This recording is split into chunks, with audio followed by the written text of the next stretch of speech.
जो खुद कांच के घरों में रहते हैं वो दूसरों के घरों पर पत्थर नहीं मारा करते। दोस्तों, अभी अंजना ओम कश्यप ने ऑनलाइन यूट्यूब टीचर्स और क्रेडिबल एजुकेटर्स पर एक बेहद गैर जिम्मेदाराना कमेंट किया है। उन्होंने क्या कहा है पता है आपको?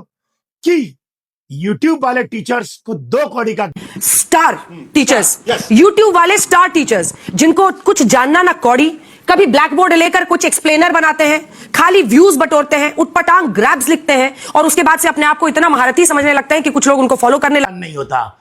ये सिर्फ व्यूज बटोरने और तमाशा करने आते हैं।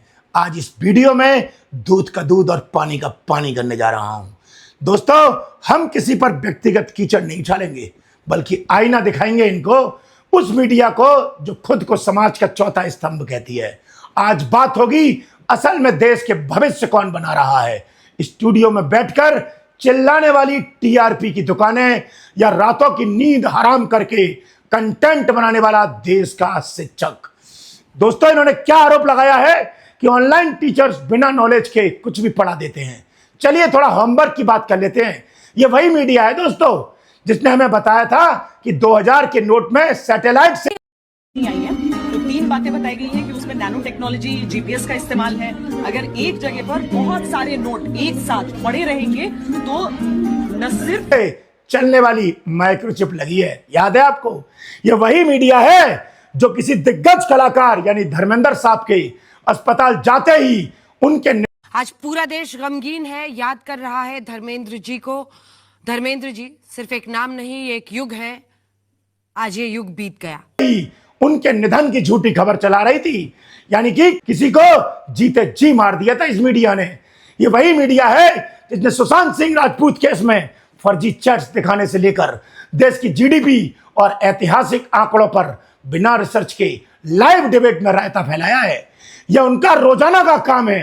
एक शिक्षक जब ब्लैक बोर्ड या डिजिटल बोर्ड पर खड़ा होता है तो उसके सामने लाखों अवेयर स्टूडेंट बैठे होते हैं। अगर टीचर ने एक भी फैक्ट गलत बोल दिया तो कमेंट सेक्शन में तुरंत सही चीज आ जाती है। लेकिन मीडिया सुबह से शाम तक बिना पैर की खबरें चलाती है। शाम को एक छोटी सी पट्टी लिखकर उस पर सॉरी बोल देती है और अपनी जिम्मेदारी से पल्ला झाड़ लेती है। अब आप ही सोचिए, योग्यता पर सवाल उठाने का हक क्या इस मीडिया को है? आइए दूसरी बात करता हूं। ये क्या बोल रहे हैं? ये टीचर से पैसे बटोरने का ड्रामा करते हैं। शायद इनको याद दिला दूं, एक वक्त ऐसा था जब किसी बड़े शहर में जाके एसएससी, यूपीएससी या किसी अन्य एग्जाम की तैयारी के लिए गरीब परिवार को अपने बच्चों के भविष्य के लिए जमीन गिरवी रखनी पड़ती थी, जहां फीसें लाखों रुपए में होती थी कोचिंगों की, रहना खाना अलग। आज इन ऑनलाइन टीचर्स की वजह से देश के सबसे पिछड़े गांव में बैठा बच्चा भी 500 से 600 रुपए, मैक्सिमम 1000 रुपए में बेस्ट टीचर से पढ़ लेता है। और बात रही मुफ्त शिक्षा की, तो यूट्यूब पर महीनों तक चलने वाली लगातार marathon classes, free test series, selection वाला कंटेंट की स्लाइड्स के पीछे एक टीचर की 12-12 घंटे की मेहनत होती है। स्टूडियो में एसी के नीचे बैठकर प्रॉम्प्टर से स्क्रिप्ट पढ़ना आसान है, लेकिन लाइव क्लास में 4-4, 5-5 घंटे बिना रुके बच्चों के डाउट करना क्या होता है, शायद मेहनत का अंदाजा पता होगा। अब बात करता हूं सबसे बड़े सवाल पर कि मीडिया का काम क्या था? जनता के मुद्दे उठाना। लेकिन आज देश का युवा जिन तकलीफों से गुजर रहा है, क्या वो कभी प्राइम टाइम की डिबेट का हिस्सा बने? जब महीनों की मेहनत के बाद पेपर लीक हो जाता है, तब ये मीडिया चैनल कहां होते हैं?